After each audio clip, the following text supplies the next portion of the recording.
All right, hey everyone. So we're going to be doing a inversion prep video. So this is going to be an exercise to get us going and really solid and foundational for inversion. So that can be with the pole, with the wall, or with nothing at all. So I will offer a exercise with a prop. So if you have a yoga block, you can use it for this. And then of course, making sure that you have something cushy. So if you have your yoga mat or a mat of any kind, also if you maybe have just carpeting, the idea would be to make sure that you have enough support for your forearms, your head for this next one. You can always use a folded up sweater or towel to also support your head as well.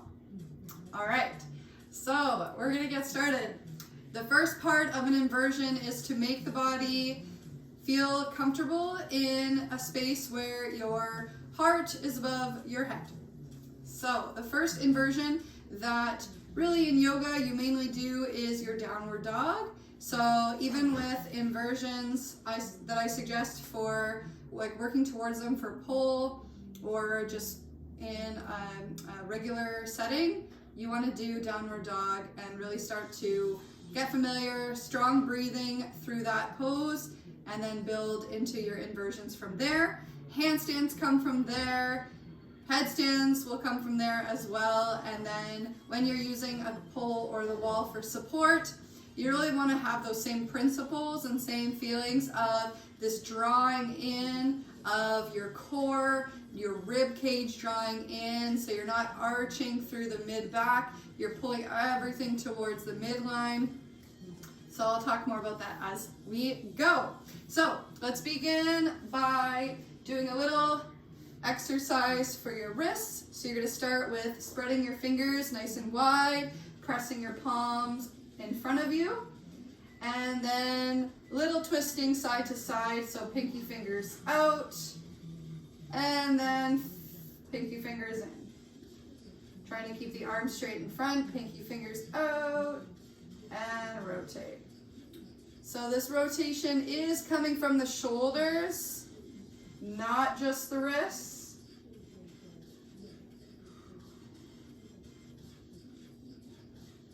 Really feeling like you're pushing the palms away, so nice and active. And then stop back through center, fingertips to the sky. Now think like your inner elbows are rotating slightly inwards. So you're not facing them out so that your triceps are pulling out towards the side.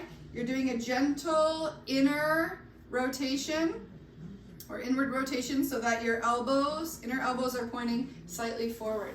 So this is where you're going to be for your downward dog. So you place your hands down, spread your fingers wide, tuck your toes under, inner elbow slightly forward. Start to draw in and up through the belly button, engaging the core. That starts to lift the knees.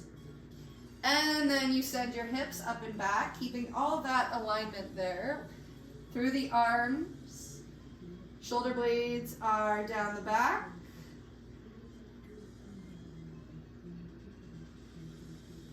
And we're going to breathe for about 5 here, just allowing your whole body to feel this pose.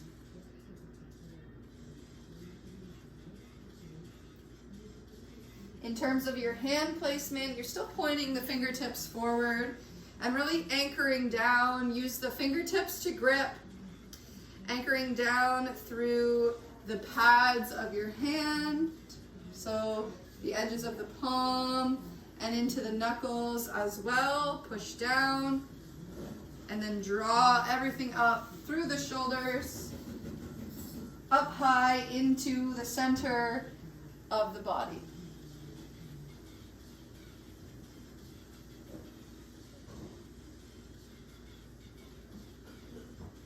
Very nice. Now from here, we're going to do little crawls in and out.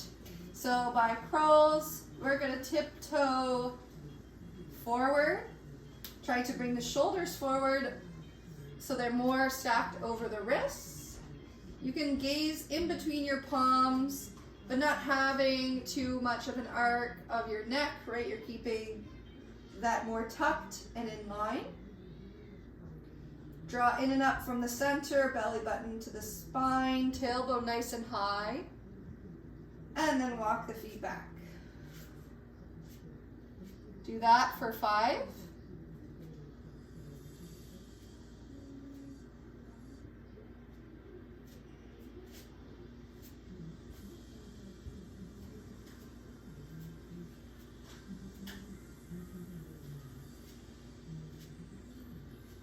Always think like you're really pushing the floor away from you.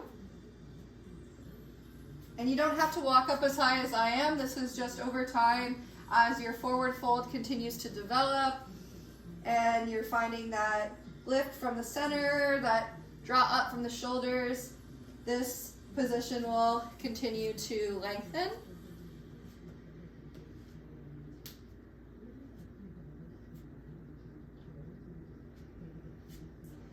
And then relax all the way down to child's pose.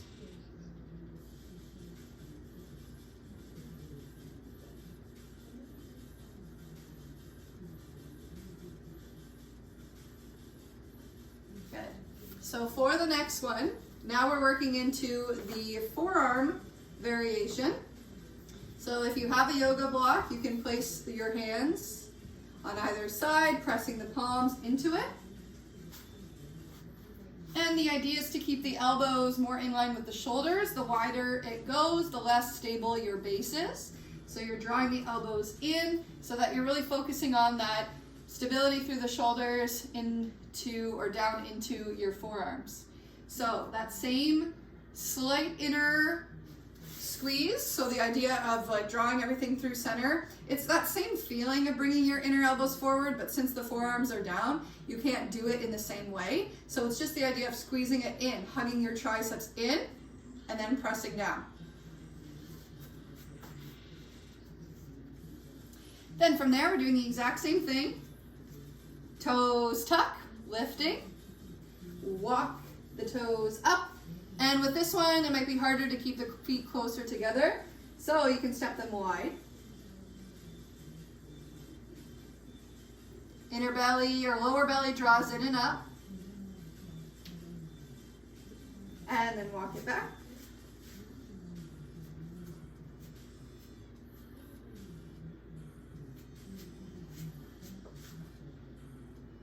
By doing this, we're really strengthening the entire body in the inverted position, but also really beginning to activate through the lower abs.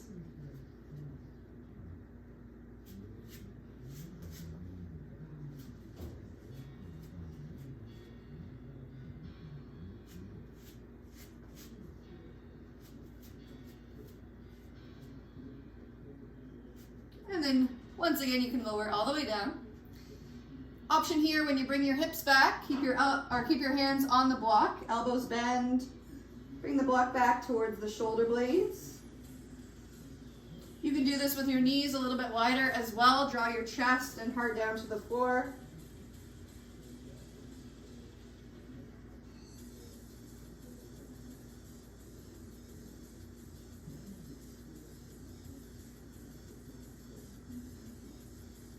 And then start to let it go.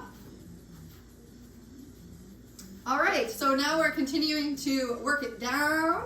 We're gonna go into a headstand prep. So the first one that we're going to do with the fingers interlaced, so this is our traditional headstand done in a yoga practice. So you're looking to support the back of your head with your hands and also supporting, pressing the ground away through the forearms. So the action is going to feel the same as the exercise we just did, but now of course your head is actually touching the floor. So this mat is a little bit thicker, so I can just use this, but this is where I'll suggest having something underneath your head if you're a little bit closer to the ground, right, depending on the floor. So start to feel it out, go slowly, and with inversions as well, it's really important to breathe slow and deep breaths so that you're continuing to not set off any alarm systems right in the body, just allowing it to be calm, focused, and controlled. There we go. All right, so interlace the fingers. So you're not closing the hands, you're allowing the hands to be open to support the head. The top of your head will go down like as if you're drawing a triangle with your arms. Your head is going at the top point, the top of your head, so not your forehead, right, the top of the head. You shouldn't feel like your chin is tucked in towards your chest once you're up there. So, right, you're going to place your head so that you're pressing down from the top.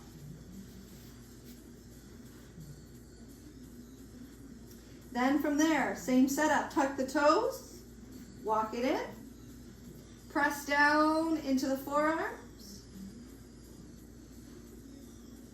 and walk it back. Continue like that.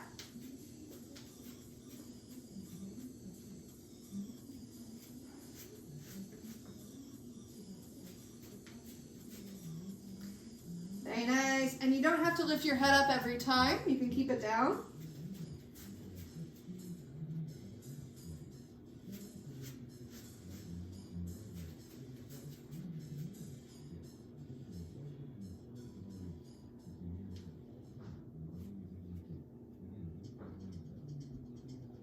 From there, you can lift one leg and then switch. So now challenging your balance as you continue. So the more that you can support the pose from the base, right, from your forearms, from drawing that inner lift from the core, from the lower abs, but then also, sometimes this part is hard to feel. So you can do this for a moment where you're feeling your rib cage. And if you notice that even when you draw your inner abs up or lower abs up, sometimes your rib cage won't necessarily go in with it.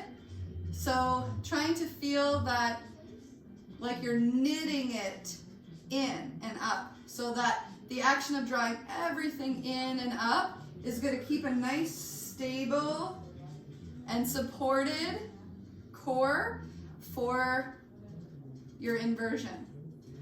Whether it's headstands, handstands, anything upside down with the pole, this is really going to be something that if you're not thinking about it too much, it eventually, right, can cause some instability in the body, and then we're really going to be always working in flexibility instead of instability. So these are the foundational things to really focus on when you're really working towards having strong inversions. All right, so now you can take either a block, or even if you, let's say, have an ottoman or something where you can lift your legs up onto. So for example, you could even use like a chair that's a little bit higher. I'll just demonstrate it with a block, but essentially when you come from your headstand, if you have some support for your legs up onto something higher, then when you lift, it's a little bit easier to start to come into a hovering position. So maybe that foot is only right here and you're creating an L shape. So that's one way to do it. The other way I'll demonstrate with the pole, but you can also pretend the pole is a wall if you're just working with the wall. So same idea. You'll have the foot that comes up and then one foot to the sky, and then slowly start to bend that foot, bend that knee to hover it off the floor. Or sorry, not off the floor, off the pole. Off the wall or off the pole. Okay, so those are ways that you can start to progress from that position, but the main thing is focus on your base. Focus on grounding down through the forearms, drawing in and up, lengthening the spine, okay? All of those things are super, super important. So the first two exercises are really, really integral to, or imperative to make the headstand and the actual like lifting the legs up off the floor to really have the support that it needs. So do those two exercises a lot. Downward dog lifts, dolphin pose lifts before coming into your headstand. So just doing that as a warm-up every time is super, super helpful. Okay, so then from there, the other arm balances, or sorry, inversions that I wanted to go through on the pole are the ones where you're using the pole as your stability point and then you're bringing the legs up. So if you don't have a pole, then you can absolutely skip this one. However, you can translate this onto a wall as well, just without wrapping your hands around the pole. So for this one, you interlace your hands around, bring your head down, curl the toes up, and same action, walk the hips in, this time trying to feel your back on the pole. From here, you can lift one leg, and either lifting it all the way up from there, or you can add a little bit of a hop. From here, if your back is arching, start to draw in and up, feel that knitting of the rib cage, squeeze through the center, squeeze your legs. That's where you're going to start to find that hover off of the pole, off of the wall. You can also work on your straddle and on your stag, where one knee is bent and the other one's bent back.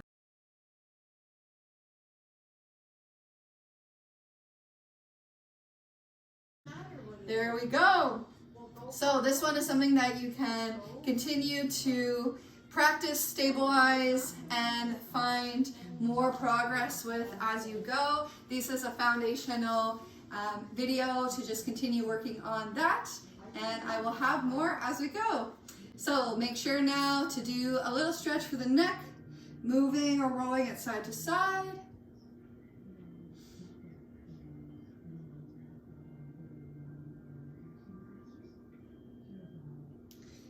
And then letting the shoulders roll and relax. Breathing it all the way up and letting it go. Thank you guys so much for joining. I'll see you soon.